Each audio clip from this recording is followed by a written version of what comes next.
One day, you'll tell the story of autocrats, crooks, and kings who came for our freedom.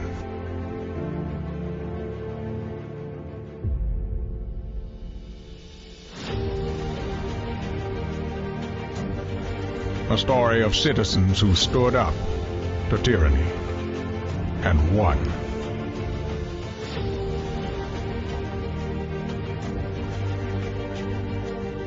The people prevailed and renewed an old vow to a more perfect union. And that was just the beginning. The story continues. Narrative, where truth lives. And hello, everybody. Welcome to Narrative Live. It's a Thursday evening. We're back with another big show tonight. And tonight, it's part 2 of The Dragon's Tale, where we're looking at the relationship between Rupert Murdoch and Jared Kushner. And there's some big exclusive news that we have hidden in that show. Not so hidden, but in that segment, we'll show you that a little bit later on. Eric Garland is back with us. Eric, how are you? I'm great. How are you, Zev? You know, every time I see you, I just get cheerful because it's so nice to see you. You just make me happy. So I'm glad you're here. You make me happy too, Zev. You're the one person I can speak to about all this stuff, and here you are. So you had a great interview the other night, on Tuesday night, by the way, which I'm still, processing because I just think the size and scope of what you and Robert Buckland are busy exposing is so massive. And if people haven't seen that interview, it will be available as a podcast in the next couple of days. But also, you should go check it out on our previous live stream. But it had an enormous reaction online, and quite deservedly so. So, how are you feeling about that? Now that we've processed it for a couple of days. It's the toothpaste is not going back in the tube on this one. There have been so many brave survivors of these trafficking networks masquerading as schools, rehabilitation centers, charitable centers helping disabled people incorporate back into mainstream life, when in reality it's slave labor. There have been so many survivors of this that they're all kind of coming together with the power of different internet, social media, forums, and a lot of them have been. I've just interviewed new ones since we did our show the other night, who weren't aware of some of what has been happening in Missouri. I've been hearing from people as far away as Florida and Maine, who all have the same kind of story. And this is the beginning of exposing a terrible truth about how many fortunes have been built on the back of slave labor. I mean, it's 400 years and counting. Mm-hmm. We essentially tried to put a technical pause in 1865. With the 13th Amendment, but apparently, guys, it didn't take. So we got to finish the job. I mean, what you're saying, and I think I mentioned this to you on the phone earlier on, is that you're sort of beginning to poke at the underbelly of the story that we have been coming at from another direction. We've been looking at the mob from a big picture perspective, and how foreign influence has been corrupted by the mob, or vice versa. I'm not sure which corrupted which, but that it has been really corrupted our country. But what you're seeing from the inside out is that there is a lot of organized criminal activity, which is the kind of stuff that we'd all shake our heads at. We would never believe this would be happening inside America, things like slavery today. And you're beginning to expose that from the inside out. And I think it's a laudable work, and we'll continue to cover it with you, but there's so much here. And as you point out, everyone who responded to your interview the other day from many, many states, a lot of people on YouTube and elsewhere were commenting about this has just been part of the fabric of American society for a long time. And it has to end. I mean, surely now is the time where all of this has to end. And hopefully we'll continue to do that. And congratulations on your good work for doing that so far. Now we should... Well, yeah. Go ahead. More where that comes from. But we got to look at the big picture too. So that's we're getting back to our great serial here. Yeah. Well, that's going to come in the next second half hour. But I first want to touch on some of the news stories, because there's so much good stuff. Firstly, I mean, it's not even good. Donald Trump is going to get indicted, people. I mean, it's clear to me. I'm not inside the prosecutor's office, but it's clear to me that that's where we're heading. It's now about 50 to 75 subpoenas that have been out there that are, requesting documents and requesting information. We said Mark Meadows is now basically flipping. I mean, you can read between the lines that he's flipping. He is not officially flipped, but that it seems to me what is happening. And Donald Trump himself is scared. He's now saying that there will be big problems for the United States if he's indicted in the stolen document scandal. And there are big problems for the United States because of the document scandal, not just because he's going to get indicted for it. This is turning out to be a massive international espionage scandal, the details of which we can't even talk about yet, but they aren't going to be revealed in the next few weeks. But this implied threat of big problems for the United States, this along with the other day, he was calling for the QAnon storm, and suddenly we saw Epstein come up again in Twitter last night. These are, I would say they're dog whistles, but they're not even dog whistles. They're just a call to arms for Americans to basically start a civil war based on this absolute criminal mobster, breaking the law repeatedly in a way that can't even be imagined or fathomed. And now he's calling on people to start a civil war on his behalf. That's basically what he's saying in all these. For the second time in 2 years. Second time in 2 years. Yeah. Yeah. And it's funny, not long after some of the Agape school came up and there was quite a brouhaha, all of a sudden Governor Parson here in Missouri, he puts out a tweet about this Patriot Training Center that where snipers can train. I don't know, as a citizen here, that kind of felt threatening. Like, why is the governor telling snipers where to go practice? Can anyone help me with that? I mean, this whole militia buildup, the whole GOP infrastructure in these red states seems to be, basically a mob organization. And, we've seen it time and time again. It's going to be very hard, but people have to really, as we head into these elections, focus on organizing yourselves into making sure that in every possible way, the GOP is not allowed into any of these seats that are up for election this coming November. It's just so vital that there's a big enough mandate that we win the House, that we hopefully win the Senate. And I say we, I'm never siding with a political party, but this time I'm siding with the side of democracy. And, the only way to save democracy is with the Democratic Party winning the Senate, the Democratic Party winning the House, and also the Democratic Party winning a lot more of these governorships and a lot more of these state houses. And that's the only way that that's going to happen. Now, some of that is going to be too impossible to do. But you mean you're describing the 30, 40-year strategy of the Koch brothers and Leonard Leo and the Federalist Society? Like, that's what the bad guys were doing here. Yeah, that's exactly where we've been for the last 40 years. Yeah. By the way, note, I don't put that as Republicans, though a lot of these guys do run the Republican Party now. I'm talking about, there's plenty of good Republicans out there and plenty of good Republican talent that if they could get, a word in edgewise versus these mobsters, that, they'd be the counterbalance to occasional liberal excess that the country really needs. We're not going to be a mono party state. I don't think we're intended to be. No. But the point behind democracy is that you have multiple parties. That's the point. And we're a pro-democracy outfit here. But I will say that in this case, there is no room for the MAGA GOP. There's just no room for criminal activity like this, which has been sweeping up this country for the last at least 5-6 years, but obviously much longer. We'll speak more about the corruption inside the Trump administration in the next half hour. But let there be no doubt that there is no future for this country if the GOP wins the House and the Senate. I mean, then we're in real trouble, and there's absolutely no room for that kind of even error in not American future, history. A crappier future. Well, yeah.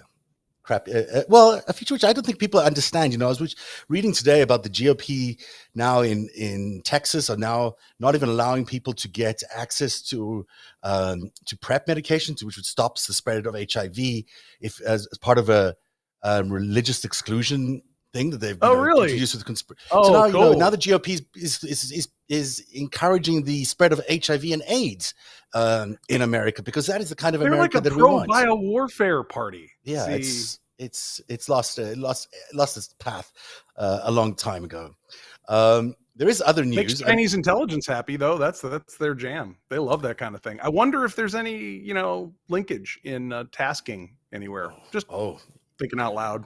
Well, speaking of which, there was a summit today between two world leaders. It took place in Uzbekistan, and Saw that. Xi, I should say, and Putin have decided they will inject stability into the world now. The hot stability injection. Yeah. Well, thank you for saying that. It's interesting that everyone's sort of going crazy about the fact that, Putin suggested that Xi has some questions and concerns about Russia's failed war in Ukraine and other policies, and that was meant to be a big give in this meeting. But surely these they're people pissed because they paid for it. Yeah, they paid for it, and now they can't do Taiwan because of it. But this has been these two people are probably responsible for everything that's happened in the last 6 years. I mean, whether they, you can argue about who took the lead on what front, but this alliance of the Chinese and Russians to foster, basically fascism across the world, and to disrupt democracies around the world, including the American democracy, has so much gold in it and so much disgusting corruption and criminal activity in it that it just boggles my mind that the people in these countries are not raising up them, are not up in arms trying to remove these people from power. It seems unbelievable to me that Putin is still in power after this horrific genocide that he's committed in Ukraine, and Xi as well. I mean, maybe there's a part of the Western world which thinks maybe Xi is more stable than whoever might come next, but what these people have brought to the world over the last few years, and now they're injecting stability after wreaking havoc for 5 years. Now is the time when they want to inject stability. It's maddening, and nothing screams stability like the regime of Uzbekistan. There's nothing as stable as literally boiling your political opponents, which they were doing like 20 years ago, ish. Is there a war Islam going on there Karimov now? And that's where they're. I mean, look, they're not in Reykjavik, they're not in Geneva. Putin's push into Western Europe certainly didn't make it all the way to Madrid. That's kind of nice, right? I mean, he didn't make it anywhere.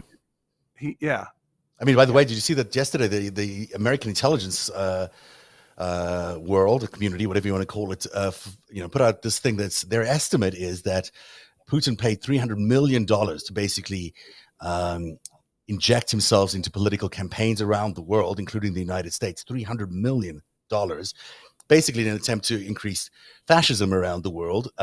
It's paid off very poorly for him. That was a bad investment. But $300 million is what the U.S. officials now officially say is what Putin invested in by bringing us the likes of Donald Trump and Berlusconi and not Berlusconi. I want to talk about Brazil. It's the term at least 3 million does an enormous amount of work there. It's way more than that. If you know how much the budget for keeping intelligence officers in the field for a month is, that's ridiculous. It's a crazy number. It's just to put something in the paper. Yeah, it was 300 but million. That's fine. 300 million is still a lot of money. If it's just in terms of bribes of officials. If you said he spent that in 2016 and 2018 on just Facebook ads, I might believe that. Yeah. But regardless, whatever he spent, it's not how much he's going to pay. He's going to pay a whole lot more. How much do you think these sanctions are? They're more than 300 million, don't you think? Oh, I sure think they are affecting the Russian economy more than $300 million. But he's given a little bit of a lifeline by the Biden administration, which I find always interesting. They've given him just enough room to keep the economy going, and I bet you there's a reason for all of that, which we'll find out in the future. You mentioned as well on your feed today, which I found really interesting, that this guy's going to have a trial soon. Is that right? Did I see that correctly? It's a historic day on Monday. If you follow Brandon Van Grack, who is the head of the Foreign Agent Registration Unit at the National Security Division, you also might recognize Mr. Van Grack's name from the Mueller investigation, which he ran effectively. He was saying on his feed, and he would know, being somebody that prosecuted and investigated not just the Mueller era stuff, but also all sorts of foreign agent stuff after the fact. Mr. Tom Barrack here, who is, of course, an old pal of Paul Manafort, met him in Saudi Arabia in 1972, CEO of Colony Capital, Donald Trump's business partner in that crappy hotel that was downtown that they used as a spy trap and money laundering place. Barak is accused, among other things, of being an unregistered agent of the United Arab Emirates attempting to influence American policy at the highest level on behalf of the Emirati government. And he's charged with 18 U.S. Code 951, which is a very serious foreign agent charge. It's not just the bureaucratic charge for people that are doing PR for a foreign principal without registering, like doing PR campaigns or, trying to get op-eds placed. This is the same criminal charge that was levied against the Russian illegals program in 2010. That was the Anna Chapman gang, if you recognize the most attractive member of the crew there. One of the guys I met, actually. And so those guys got scooped up in 2010 and deported back to Russia. And they were charged with 18 U.S. Code 951. And these were like GRU, cream of the crop, posing as other nationalities in the United States, top level real spies versus assets versus people of influence. You got somebody who's got an unfortunate video of them and a goat and a high definition camera. No, this is like real spies, and that's what Mr. Barak is being charged with, and he is only the second person to go to trial on this. So note I'm not sure that the Russian guys pleaded out or anything. They got deported. In fact, those 10 guys were swapped among another guy, Sergei Skripal, who was apparently an MI6 mole in the GRU in Russia. So they traded that. Classic. They stopped the plane at Vienna apparently, and they both got out on the tarmac, got in each other's planes, and poosh, back to their home countries. And then Putin tried to kill Skripal. And then Putin tried to kill Skripal in the UK with Novichok. Wow. So that's the level we're playing at. So no one's ever been to. There's only one other case that's been to trial. So Tom Barak is who was thick as thieves with Donald Trump, set up Donald Trump's inauguration. People. Yeah, he was the head of the chairman of the inauguration committee, if I recall correctly. Yes, he was. He was handling a lot of money being brought into the country from foreign sources, perhaps, to influence the Trump campaign by donating to the inauguration committee. So that's right. Yeah, Mr. Barak was very busy and has been for many years as an ally of Trump's, but also of Jeffrey Epstein's along the way, and others, mob figures. So it's interesting. He's been tied to UAE, as you mentioned now, but also to the Saudis at various times. Oh yeah. Yeah. He's the host with the most. He knows everybody. And but more important, the recent stuff is the most important. He had half ownership of that the Trump Hotel, which was a money laundering joint. It was the staging ground for the January 6th attack. It was a source of emoluments for the president.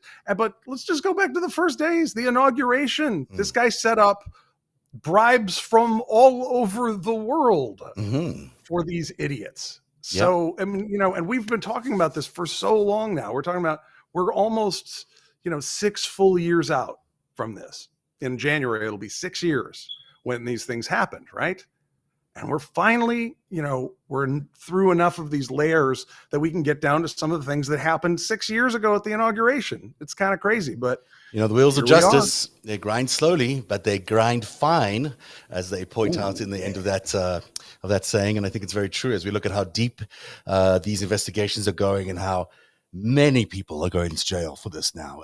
And as I said the other day, I think the mood in Washington is no longer they're no longer entertaining Trump in any way whatsoever. They are after him. The DOJ is after him. They're going to go get him, and they will get him. And the sooner he realizes that, the better off, we'll all be. We do not know the extent of the espionage case in Mar-a-Lago, and that's going to continue to be large and I think very threatening. The latest assessment I heard was that the threat to national security was grave. That's a big word for national security people to be using that kind of language regarding a national security assessment. So watch this space. Also, watch this space. Everyone is busy burying Mr. Durham. Oh, God, could you see the press was just having a field day telling us how it's all over and fizzled out and what have you. It's not over yet, guys. Oh, you can't get Sergei Milian. There's a guy in Russia that won't fly here to testify. It must all be done. That's it. It's not Nothing over yet, burger. guys. I know everyone doesn't like Durham because, God forbid he raises some questions about how we got here. But yeah, I'm entertaining him still. I want to see what happens at this particular next hearing, because Danchenko is going. That's right. That's the guy's name, Danchenko. He's going to be. He's the former head of FBI counterintelligence that is going under trial, right, or something like that. It's quite a serious. There was a disclosure today, and an insider. There was a disclosure of a grand jury document that was interesting. I'm not sure how that came to be public, but it was looking for any information of connections to whoever this letter was aimed at, and a guy who was the head of counterintelligence for the FBI for the city of New York, or the New York field office. That would make him a subject of the investigation, I believe, in the technical terms. Not a target necessarily yet, but a subject, somebody who is proximate to a crime they're investigating. And he and another person mentioned in that an FBI counterintelligence chief I think he was the head of counterintelligence in 2015-16. So remember the run up. And, FBI finds no connection to Russians investigating Donald Trump. Yeah, he would have been kind of the head of the counterintelligence for guys in New York. So maybe he's the source of that quote, even. Or, it's interesting. It's curious. And there's another guy who, and there was a whole, they were looking for information on some really interesting characters in that grand jury investigation. But in any event, that ties back to this era of the Steele dossier and, how that narrative in the media, pushed by the media, overtook the actual intelligence community trying to do real serious work. And much like the inauguration thing, we need to find out what was behind, not just how did Donald Trump become president, but how did our media keep lying to Americans about the whole situation? I mean, we do. We absolutely need to find out what happened to that Steele dossier. And we have to know what happened to the Mueller. I mean, it's not okay to just let Rod Rosenstein land the plane by creating a special counsel investigation, which was so limiting that it could only focus on Russia, when we know now, as we've been saying here on Narrative for many years, that it was, much more than that. There was an alliance of countries, nations, and networks that were the enemies of democracy that have been targeting America in various ways over the last few years. Why was the DOJ's official investigation narrowed only to Russia? And if it was so... Not just to Russia. Yeah. It was hyper specific. It was cut so fine so that they would have no right to bring charges on the things that they would find. It's almost like Rosenstein knew what the real game was, and he knew what they'd find and what they wouldn't, because when he authorized it, he would have had one of the highest level clearances. He may have had access to what really happened, and then corruptly designed the outline of the Mueller report in advance, so that, first of all, I mean, who was the first guy that they're talking about? Carter Page, who we know was a confidential informant working on behalf of the U.S. government. And he was also, working for others, but that's okay. That's what confidential informants do. The question, which Rod Rosenstein know? Of course he must have known. And then you add that to Bill Barr's ridiculous handling of the Mueller report on the when it was finally released, and the incorrect, not even incorrect, criminally incorrect assessment that he drew from the actual Mueller report. And on top of that, all the latest allegations from Jeffrey Berman about what Bill Barr was doing inside the Department of Justice. And you've got a Department of Justice run amok. And, I'm very curious as to what happened there. And I think it's one of those things we really have to learn about, because if we don't learn about it, this will happen again. And yes, there are people on both sides of the DOJ and the media divide that are influencing each other in terrible ways. There's no doubt about that. And we need to find out exactly who they are, and we need to make sure that they're no longer in place to do that in the future. Agreed. We're going to talk a lot about Rupert Murdoch and Wendy Deng again in tonight's special serial, part 2 of the Dragon's Tail. But it kind of ties into this Danchenko allegation that I found this clip as I was researching Wendy Deng and Rupert Murdoch, that involves one Louise Mensch, who many of you on Twitter will know as, I don't know what you would know her as, take your pick. But the leader of the resistance, or maybe something else. She before her history in the United States being an operator working for Rupert Murdoch, trying to basically poison the Twitter well by identifying people who were, patriots or not patriots in her terms, or whatever else she decided to do. Before she did that, she was working for Rupert Murdoch. And I still believe she's working for Rupert Murdoch right now. She also works for just a full disclosure here, for a guy named John Vane, who is a media mogul with interesting international connections, who has been doing all sorts of operational activities in the United States, including with a woman named Stephanie Koff, which we've worked with before. I'm not going into that again, but I'm just saying that that's the network with which you are seeing. These are people who also helped cover up the Epstein investigation, and other realities of Epstein. But before all of that, in 2011, she was pretending to be a member of parliament. Well, she was a member of parliament, Louise Mensch was. Only she was one of those member of parliaments that was sort of in the service of Rupert Murdoch. So when this giant hacking scandal happened in 2011, Rupert Murdoch, James Murdoch were hauled before a commission. They were spying on people by accessing their phone voicemails. She was the one who was in the committee asking questions of Rupert and James Murdoch. And Wendy Deng is there as well in this clip. Wendy Deng is seated right behind Rupert Murdoch. And what happened on this day was a journalist of some sort came in and pied Rupert Murdoch in the face with a cream pie. It all seems like a giant stunt to me, involving all these players. They basically wanted to distract people from what was going on in the commission that day. So they thought, let's bring a guy to pie in James Murdoch. But the clip is kind of wonderful. So here's Louise Mensch from 2011 with Rupert Murdoch and James Murdoch, and watch for Wendy Deng's massively impressive knockdown of the guy. Here we go. Can you just tell me whether or not the Taylor settlement included a confidentiality clause, and maybe the other settlement did not?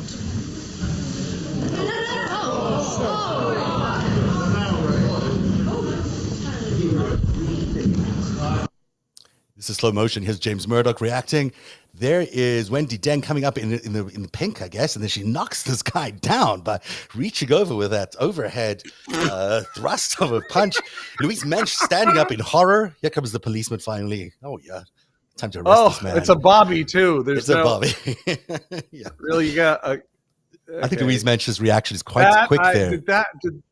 I forget, what's the Taylor settlement? Sorry, go ahead. Is it a BAFTA? Is that what they have for like the Academy Awards? I forget. They have the BAFTA, yes. They have the BAFTA. Is that the BAFTA? Did they win a BAFTA for this? I mean, it's quite well done. Oh, that's very good. That's very good. They should have won the BAFTA Bobby, for that. I hope he got a Best Supporting Actor. They should have won that. I mean, this was clearly, the thing is, I mean, looking back at this in hindsight, the whole thing was contrived, because look how quickly Louise Mensch stands up right there. Look, you got to make a GIF of the facial expressions. Oh, snap! Hey, Louise, nice to see you. We're watching you still. Nice. I hope you're watching us. I'm sure you are. So this is the crowd we're dealing with, Pie. Yeah. Pie. Okay, turn the clip off. Oh my God. I couldn't resist it. I laughed so much when I first saw that. I was like, I just got to play this for Eric because he's going to love it. Wendy Deng's got a right hook, guys. Do not tangle with Wendy. Well, she must have some training to be that good. I mean, that was impressive. She went right in and knocked this guy out. This was. Did she snap his neck? I didn't see the rest of that. I mean, before we get to like full Red Sparrow, American season 2 stuff, we need to see did she just crack his vertebra or what? I think he was fine because I think maybe he was expecting all of this. But he, it's interesting. They were already in the midst of not the best part of their relationship at this point because she was having an affair with Tony Blair at the time. They're spies. Who cares where they put their pee-pee parts? Yeah, but she was having an affair with Tony Blair and this upset Rupert Murdoch because he was trying to run the United Kingdom with Tony, and then he's got this Chinese spy interfering in his things, and he's whatever. Who knows what's cases? Who knows? Every time you date a Chinese spy, it's the same thing. But it is very important, this Chinese spy story. Last time we told you about how Wendy Deng and Ivanka Trump had a 17-year friendship, which has resulted in Ivanka becoming quite famous and rich in China. Tonight, we're going to talk about Rupert Murdoch and Jared Kushner and their deal to make Donald Trump the President of the United States. That's tonight's Dragon's Tale.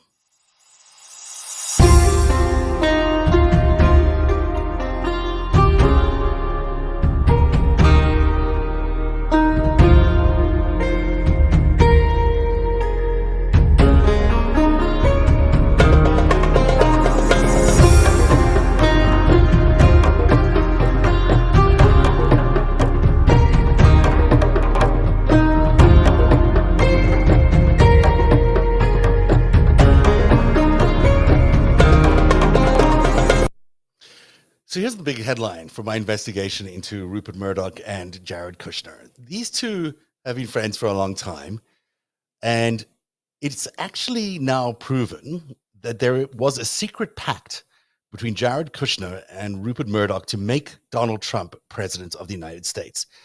And we know this from none other a source than Jared Kushner himself. I mean, this comes directly from his new book, where he confides in everybody that, yes, there was some sort of deal to make his father-in-law the president of the United States.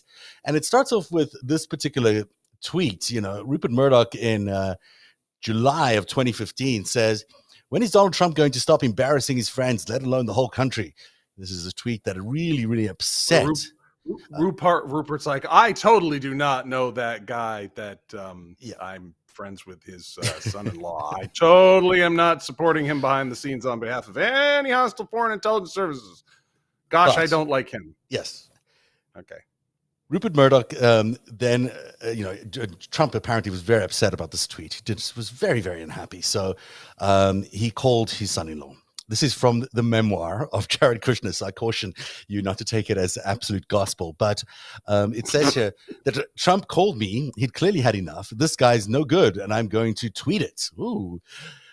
"Please, you're in a Republican primary," I said, hoping he wasn't about to post a negative tweet aimed at the most powerful man in conservative media. "You don't need to get on the wrong side of Rupert. Give me a couple of hours to fix this." Wink, wink. I know Rupert Murdoch, and I'm going to fix this for you. So he calls Rupert Murdoch and told him that he had to see him. "Rupert, I think he could win," I said, as we sat in his office. "You guys agree on a lot of these issues. You want smaller government, you want lower taxes, you want stronger borders." Rupert listened quizzically, like he could imagine that Trump was actually serious about running. "Interesting," Rupert said. "We had a truce for the time being." That was the truce on that day. But the next day came the pact. So the next day, he called me and said, "I've looked at this and maybe I was misjudging it. He actually does have a real following. It does seem like he's very popular, like he can really be a kingmaker in the Republican primary with the way he's playing it. What does Donald want?" "He wants to be president," Kushner responded. "No, what does he really want?" Murdoch asked again. "Look, he doesn't need a nicer plane," I said. Well, Jared said, "He's got a beautiful plane. He doesn't need a nicer house. He doesn't need anything. He's tired of watching politicians screw up the country, and he thinks he could do a better job." And with that came a deal, that there was no more criticism from Rupert Murdoch about Donald Trump. In fact, as Donald Trump was proceeding quite happily in the primaries, and to become the candidate for the Republican Party, Rupert Murdoch even tweeted this about Donald Trump: "No more tweets for 10 days or ever. He feels like the luckiest and happiest man in the world," about Donald Trump being the potential candidate for the Republican Party. Now, all of this is interesting enough. I mean, hold on real quick. Yeah. Are we supposed to believe Rupert Murdoch didn't know that Donald Trump already owed the Bank of China $300 million? We're supposed to believe that actual conversation was verbatim, but it's not clearly not the conversation that would have happened. But I think what he's trying to say is that he was the guy who got the deal, but he doesn't want to go into the actual conversation. So, he's saying it the way he thinks it would have gone if he was writing a script in Hollywood. But truthfully, if Jared, surely Rupert Murdoch knew exactly what Donald Trump was about. He knew exactly who he owed money to. He knew that he didn't really own the plane that he flew, and he really didn't own anything except for the brand that he licensed out. And there would be absolutely miraculous if Jared, if Rupert Murdoch did not know all that stuff. So that conversation, I will just say, take it for what it's worth. But it does appear that there was a deal, because you can see in that tweet that Murdoch gets really excited about Donald Trump. But then in a much more serious journalistic forum, Jane Mayer wrote a story in the New York Times where she describes a a very different scenario, really, where you've got. Let me pull up the quote here, and I'm gonna. Sorry, I always try to get everything ready in time, but I might have not this particular clip that I was looking for. So here's this quote from Jane Mayer. I may, if you can, I don't know if you'll be able to read it, but if you can you read it while I try to find the thing that I'm missing? And it is. I know you may not be able to read. I can read a quote for the audience. Sure. Let me do this. It's quite. Can you see this? Is this easy to read for you? Let's see. Partially. Hold on. It's coming the wrong side of my screen. So I'm having the way stage 10 is set up. I've got a little. It's covering in that a little bit. Oh, so. Okay. I can move it somewhere else if you want to full. What about this? I'll give it full screen, and you can then be able to read it properly, and then I'll find the clip that is necessary to talk about it. So, without further ado, here's Eric Garland with the reading. Right, I can just improvise. I'll improvise some stuff. Murdoch made me even to Trump's son-in-law, who is an idiot, Kushner. Well-informed sources say that Kushner, who is a mediocrity, increasingly valued White House advisor, has washed out of everything important he's ever tried. Try to read it properly because it is and win over Murdoch. Hey, I'm not. Look, I'm almost to the actual sentences. Showing him respect and asking him for advice. Kushner has regularly assured Murdoch that the White House is a smooth running operation. Yeah. Oh, yeah. That time they tried to get the intelligence community and the Joint Chiefs of Staff thrown off the National Security Council so Jared could be on it, and then they discovered that it was actually put in by it was structured by law, and an executive order couldn't change it because they don't know how Washington works. Yeah, ran so smoothly. Loved it. Sorry, despite many reports suggesting that it is chaotic, and yes, many reports. Kushner now has an almost filial status with Murdoch, who turns 88 this month. And considers him a spy son. And numerous sources told me that they communicate frequently. I'm taking over. Like this is every ridiculous. day. I'm sorry, you can't be serious. These people are not serious. It's hard to be serious. And the important part here is that Murdoch basically spoke to Jared Kushner almost daily when he was in the White House. So, was there a deal that said, I'll help you make Donald Trump president, but I got to be really in control of a lot of stuff that happens in the White House, and I would like, daily contact with you about how things were going on in the White House? That may have been the case. It seems to me that, that there is a lot of interest for Rupert Murdoch, and maybe this is why he was having the happiest, luckiest day of his life when he found out that Trump was in running for the candidacy of the Republican Party presidency, because he knew that he had his hands on the reins of power, that through Jared Kushner, he could basically run things in the White House for those 4 years. Which it seems like, it seems by his own admission that Kushner was happy to take those calls on a daily basis. They're both foreign agents. Yeah. Right? Yeah. Or global agents of corruption, take your pick. And in Murdoch, Kushner got tighter ties to China, and in Kushner, Murdoch got tighter ties with Netanyahu and Likud. Mm-hmm. And on the way to the presidency, it seems that Rupert Murdoch would be quite amenable to helping Donald Trump become president. In fact, Jane Mayer reports, and this is a good clip from NPR's Fresh Air. She reports here that they had the story about Stormy Daniels. Fox News had the Stormy Daniels story before anybody else did, but they buried it. They spiked it. Here's the clip from Jane Mayer. She tells Fresh Air on NPR. In October 2016, and so right before the election, and a reporter at foxnews.com had the story of the fact that the president was using his lawyer to pay off a porn star with whom the president had had an affair, and that they were trying to silence this porn star, Stormy Daniels, by paying her off, and that there was an actual contract which the reporter saw. And so the reporter, whose name is Diana Falzone, had first caught wind of this in March, and she had been reporting all the way up through October, and she was pushing to get her story in print or on the website at Fox. And she kept getting a runaround from her editors there. Eventually, she was getting more and more frustrated and worried. The election was approaching. She thought it was something voters should at least be able to consider. And she reached the editor in charge of the website, a man named Ken LaCourt. And according to what she told her friends and colleagues at the time, and I've interviewed them, Ken LaCourt said to her, "Good reporting, kiddo, but Rupert Murdoch wants Donald Trump to win, so just leave it alone." And that was the end of the story. It was shelved. I think that's, important. I think it's important to realize that not only do we now have this piece of evidence that says that Kushner and Murdoch colluded in getting Trump elected, but you also have evidence that they actually put it into effect in the newsrooms of Fox News and probably the other publications of Murdoch's empire, that they actually killed and spiked stories that were of the national interest, things that would have maybe influenced the election. And the story of Stormy Daniels was just one of those stories, which did in fact influence the election. And here's Fox News, Murdoch, after agreeing to this deal with Jared Kushner, spiking the story, his newsroom spiking the story, and probably was just one of many stories you'd imagine that that they spiked. Now, back then we weren't in the world that we are now, where Fox News is so thoroughly Republican in a way that is just off the deep end. Republican, it's seditious. Seditious, right? Yeah, you're right.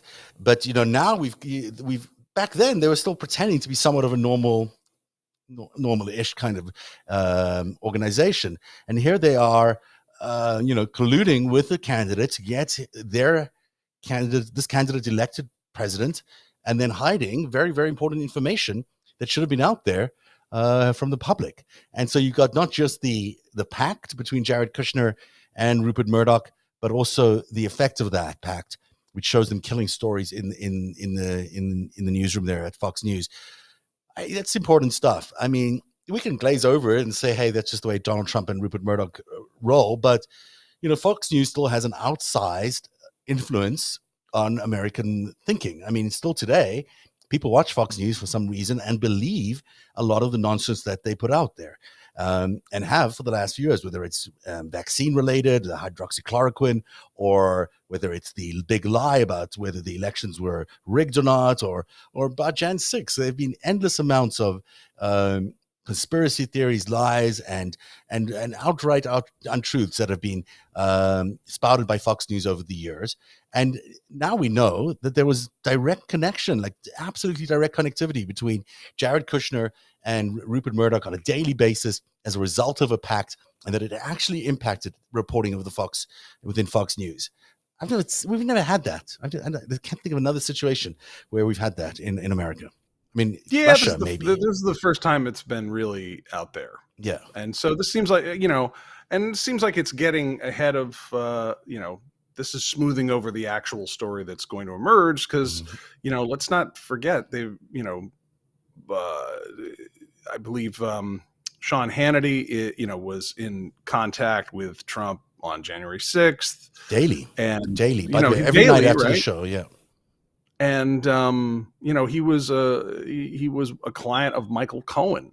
So these people are all foreign agents. That's the thing. That's what really changed Fox. And really it was on the same path. It was heading in this direction. It's just it wasn't as obvious because it just seemed like, well, you didn't have presidents out there saying, well, I prefer Vladimir Putin to our current American president on the campaign trail running for president. We'd never had that before. No. And then when nobody blinked, including Matt Lauer from NBC, so NBC's not off the hook. It's just Fox News is just more cartoonish about all this.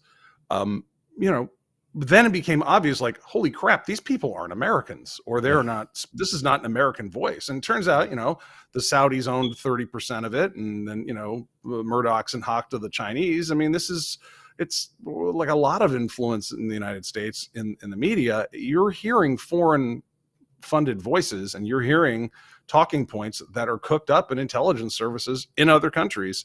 It's just Fox is the most cartoonish. Yeah, and people today think that, the situation has changed. We're not dealing with any change of ownership over these networks. The same networks that lied to you about Donald Trump in 2016 are still lying to you today about a lot of things. Now, they may be a little bit more after Donald Trump now because some of these foreign countries have cut him loose, but that does not mean that they have changed the way they really operate. And whether they're still influenced by foreign nations, it's undoubtedly true that they are influenced by foreign nations, and that there is no truly American-owned and operated U.S.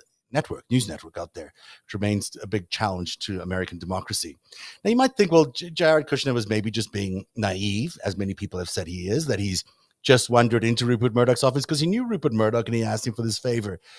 But there is a backstory here which makes me very uneasy of a lot of insider dealing, money changing hands with Kushner and Ivanka.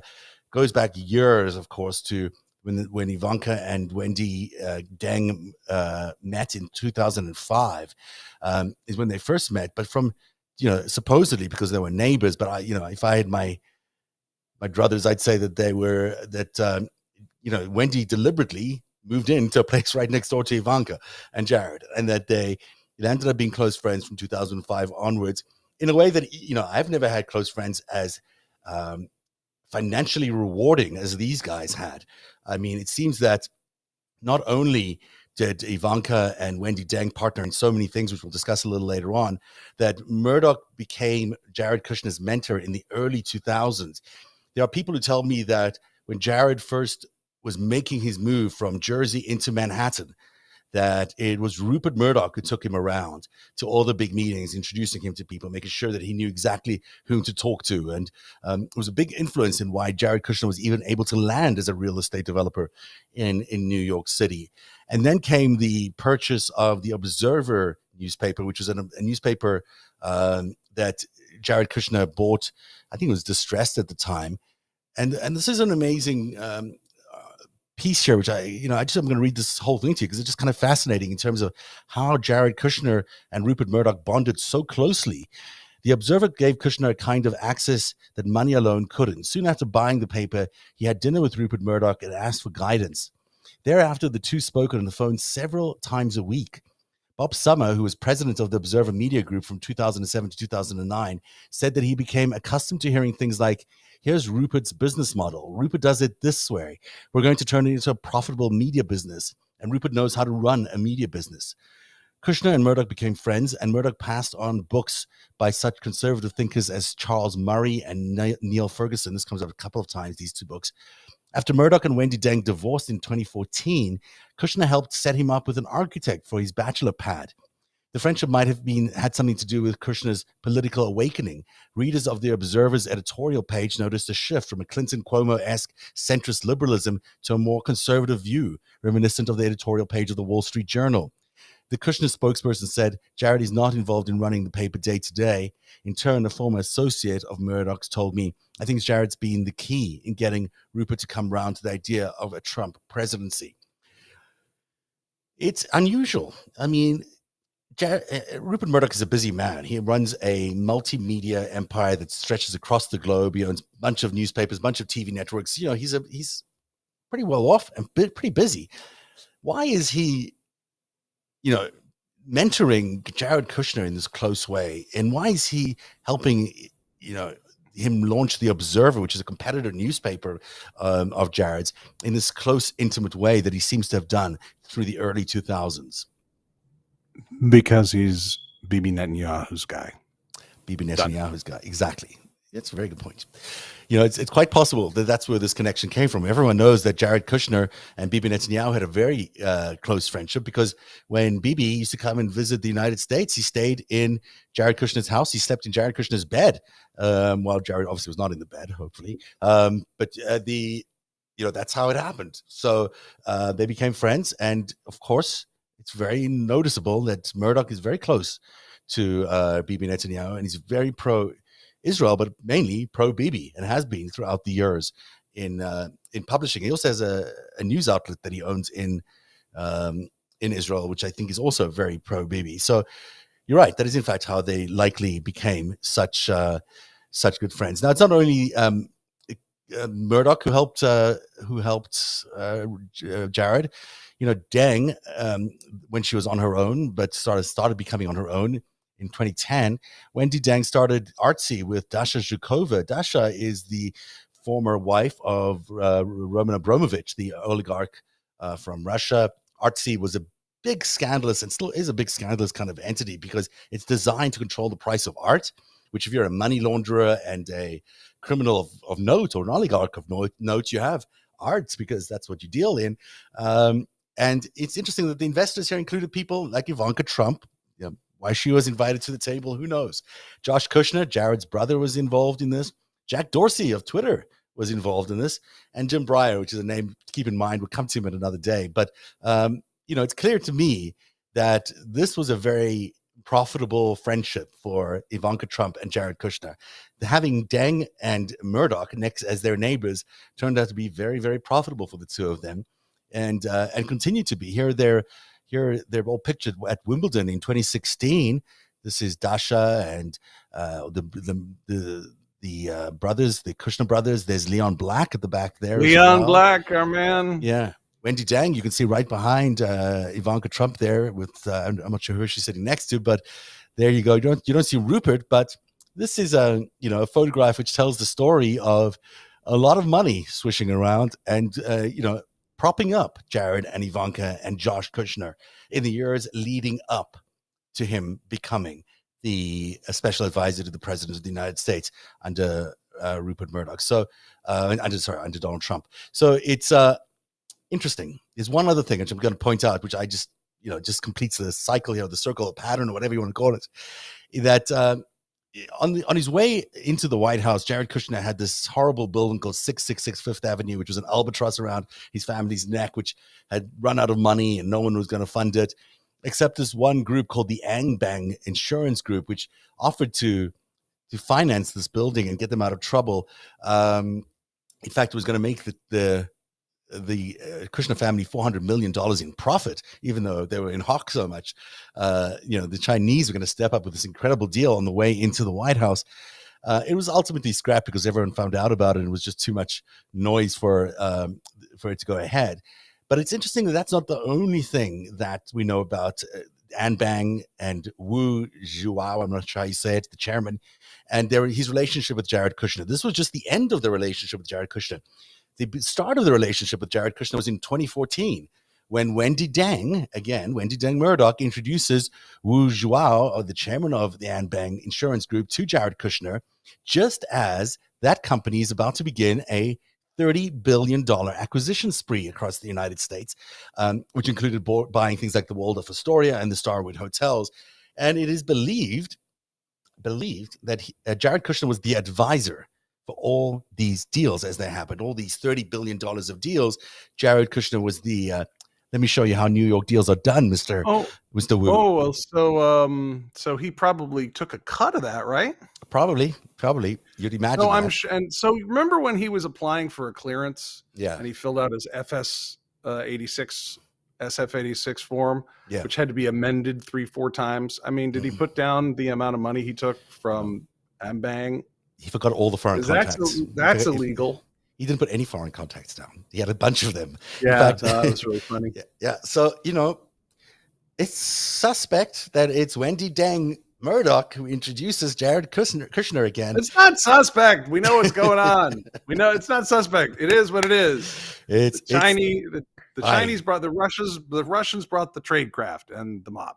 The Israelis brought a lot of trade craft and a lot of knowledge and this and that. Chinese brought all the money that they got from our manufacturing going over there, and then they washed it back in through our mobsters and idiots into our economy and through our politics, and the whole thing doesn't work, and now we got to tell the story. Yeah. But Wu's in jail, by the way. Mr. Angbang is in jail for 18 years because I'm sure they don't want him speaking to anybody, but also because these deals were as corrupt as anything. The friendship continued between Wendy Deng and Rupert Murdoch all the way into the inauguration. Here they are at the swearing-in ceremony and posting social media pictures of them together. And then, of course, Wendy Deng is such a close friend that here she is spending the an overnight stay and Shabbat dinner at the Ivanka Trump and Jared Kushner household in Washington, D.C. Where Wendy's old nanny is teaching Ivanka and Jared's daughter Mandarin to sing to Premier Xi. Yeah. That's exactly right. So it's no surprise that when he became the special advisor to Donald Trump, Kushner made friends with the ambassador of China, who became a very close friend of Jared Kushner. In fact, his name is C-U-I. I'm not sure how you'd say it. Kiwi? Kui, I think. Kiwi. So Kushner often excluded the government's top China specialists from meetings with QE, a slight that rankled and unnerved the bureaucracy. He went utterly unflanked by anyone who could find Beijing on a map, a former member of the National Security Council said. Some officials who were not invited to Kushner's sessions or briefed on the outcome resorted to scouring American intelligence reports to see how Chinese diplomats described their dealings with Kushner. Other U.S. officials spoke to QE directly about the meetings. Kushner was their lucky charm, the former NSC member said. It was a dream come true. They couldn't believe he was so compliant. A spokesman for Kushner said that none of the China specialists told him that he shouldn't be doing it the way he was doing it at the time, which of course is nonsense. I mean, it's kind of, I didn't even show you the copy there, but I mean, that's kind of ridiculous what's going on there. You know, this guy negotiated the trade deal between China. Well, they didn't tell me not to be a foreign agent. Yeah. Well, they often don't. But they did actually later on. But, you know, so, you know, here's the ambassador of China walking in there with his list of demands for a trade deal, which Kushner then negotiates. Kushner then negotiates this deal after inviting Xi for a get-together with Trump at Mar-a-Lago, which we showed you last time. That was all, you know, that was all Jared's doing. And then he negotiates this completely offside trade deal, which benefits the Chinese and does terrible things for the American economy. And here we are still dealing with that today.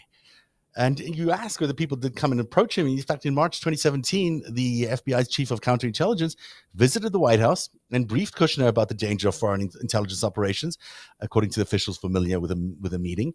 Priestap told Kushner that he was among the top intelligence targets worldwide and was being targeted not only by China, but by every other major intelligence service as well, including the Russians and the Israelis. Priestap said that foreign spy agencies could use diplomats and spies masquerading as students and journalists to collect information about him. An FBI spokesperson declined to comment. Priestap and Kushner discussed some of Kushner's contacts, including Wendy Deng Murdoch, the ex-wife of Rupert Murdoch Kushner, and Ivanka Trump had known for about a decade, and she was a regular guest at the Washington home. U.S. diplomats and intelligence officials have long speculated about Wendy Murdoch's ties to the Chinese government. This is a lovely line. Internally, some Chinese officials spoke about her in ways that suggested they had influence over her.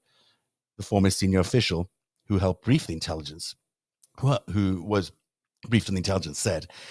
Other officials said that intelligence was inconclusive. Well, well, all intelligence is inconclusive, yeah. I guess. But that seems we assess conclusive. Things with confidence intervals, so we're never entirely certain. But I mean, walks like a duck, talks like a duck. It's a duck. I mean, gosh, how did he? He's not good at negotiating. Yes, he is. He's just good at negotiating for who he's negotiating for, which is China. And himself. I mean, the amount of money these two made, the amount of money. These deals are massive. $30 billion property deals, if he got even a slight cut of that $30 billion.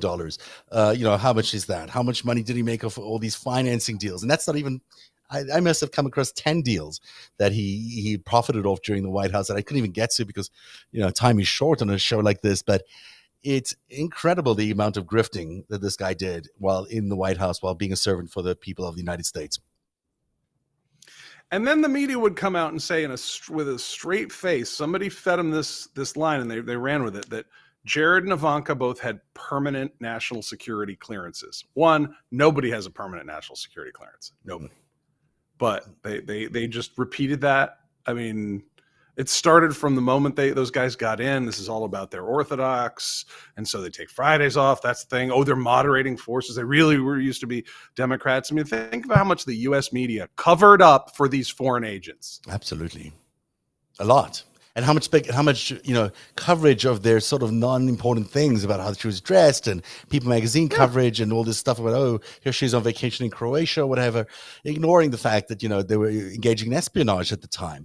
and this was ongoing for 4 years in the White House. And yes, he owns a media organization in New York, but that doesn't mean he gets to cover up for him, which is what I know sort of what the media likes to do in New York City. But this is disgraceful what happened over those 4 years, and it continues. They continue to try and pull this over the American people continuously. They are planning, of course. It seems like Trump's planning to run again.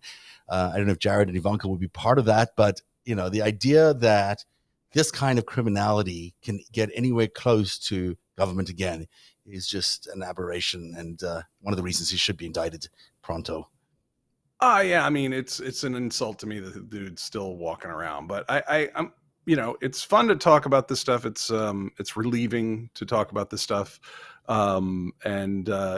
As we get to Tom Barrack's prosecution next Monday, we're going to talk more about what it is to be a foreign agent and to be not on Team America. Yeah. Even if you were, born and raised here, there's a lot of people who took the money, as long as they got ahead and everyone else fell behind, they were willing to sell their country out. And we can't have nice things if that's how people are going to act and there's no consequences to it. And we've gotten out of the habit of saying that some behaviors are just, they're insufficiently patriotic. They are not loyal enough to this country, and they are disloyal in some cases. And in some cases, they reach the level of downright treasonous. And Jared Kushner's a traitor to this country, and he needs to be strung up. He needs to be locked away, or whatever we do with the guy. But, this kind of thing, we cannot have people run around the halls of power and then walk out the door and take $2 billion from the Saudis and just sell this country for, their own private gain. That's got to be punished in the most serious manner. And, when somebody's a spy, say that guy's a spy. And this goes to the media as well. I mean, you can't look at Rupert Murdoch's role in this and say he's acting in America's national interest. I mean, clearly his own interest in China was so great that he allowed Wendy Deng to basically gain access to his world, and he gained access to the Chinese world through Wendy Deng. And since then, he's been operating, and maybe even before then, in China's interest. For all we know, he's a Chinese spy, because the way he's operating as he's operating like one. He may not be one, but he's operating like one. And certainly supporting this pact between himself and Jared Kushner to elect Donald Trump, where they deliberately concealed information that was important to the election in Fox newsrooms. That is not acceptable and should not be acceptable to anything that calls itself news. I mean, it doesn't matter if you have, billions of dollars and news organizations around the world. If you're going to call yourself news, you better report the news. And there's some standards attached to that, especially during an election time. You certainly can't be running foreign influence campaigns for the Chinese for years in America. I mean, the Fox News is as big a problem as Jared Kushner, if not more. It's funny. At March 2017, I just came right out and I said Fox News is a hostile foreign intelligence propaganda operation. Yep. And a bunch of the supposedly liberal media in New York City made fun of me for that. No, I didn't make fun of me. Called me mentally ill. I could name names, but it was not very nice, guys. No, it's not also very nice, especially since I was right. 100% right. I mean, clearly the Fox News organization has been used by foreign intelligence services to promote extremism, to promote violence in America, to basically weaken America's position around the world, and to create divisive civil war kind of conversations that we're having in America. I mean, this is not a benign threat. This is an absolutely serious threat that they've presented to America. And I hope that in those Dominion lawsuits there is at least a serious judgment against Fox News, where they either have to shut down or pay an enormous amount that makes them crippled in the future, so they can't operate in the way they have up until now. And that goes all the way up and down the chain, from Sean Hannity to Laura Ingraham and company. I mean, these people are terrible for America. Yeah, and hopefully the advertisers. I mean, you hit them where they live. I only have one. Evan, my pillow guy. He's the last advertiser, but there's a few others. But he's in a spot of trouble too, because the phone and the indictment thing. Yeah, no, they're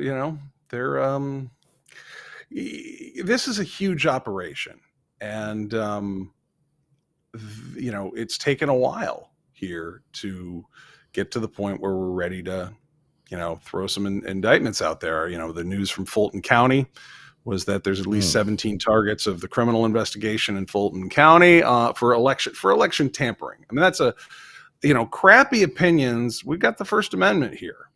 Crappy opinions you have the right to, even, noxious opinions. Mm-hmm. If those are paid for by a foreign government and you're on the tasking of some intelligence officer, that's another matter. That needs to get policed up. Mm-hmm. But America's still going to be a land where crappy opinions are welcome and even protected. And I support that kind of America.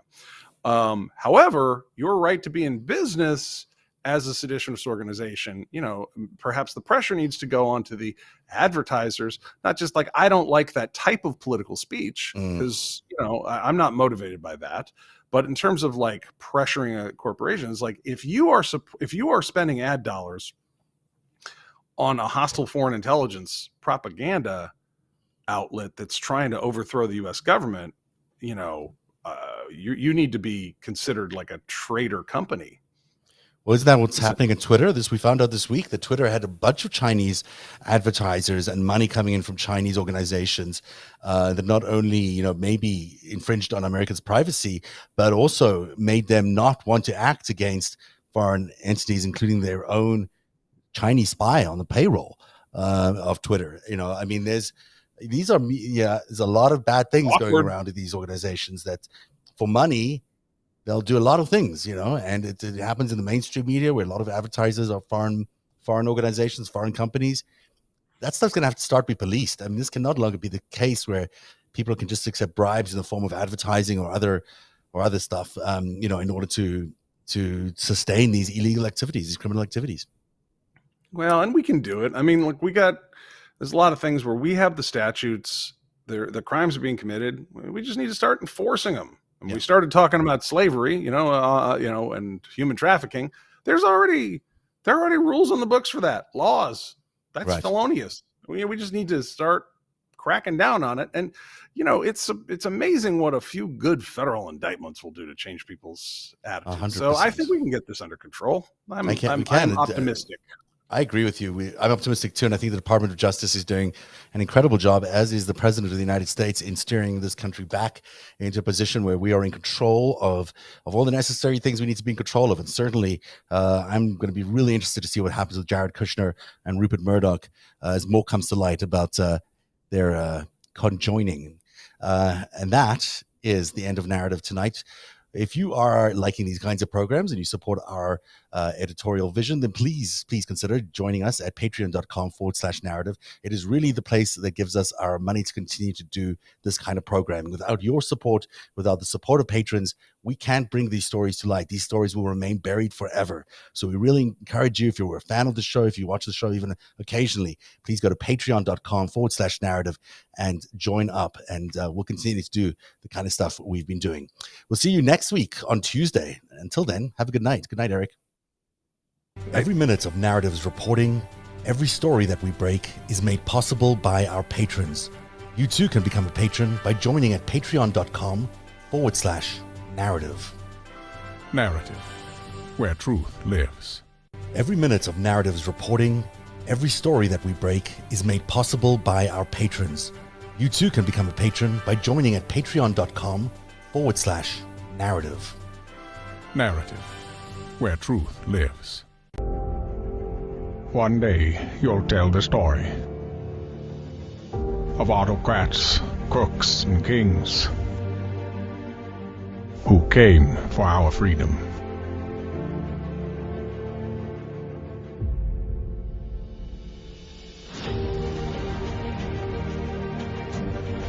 A story of citizens who stood up to tyranny and won.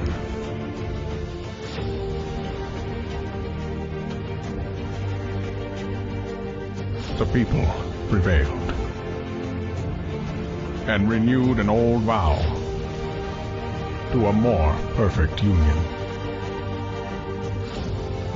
And that was just the beginning. The story continues. Narrative, where truth lives.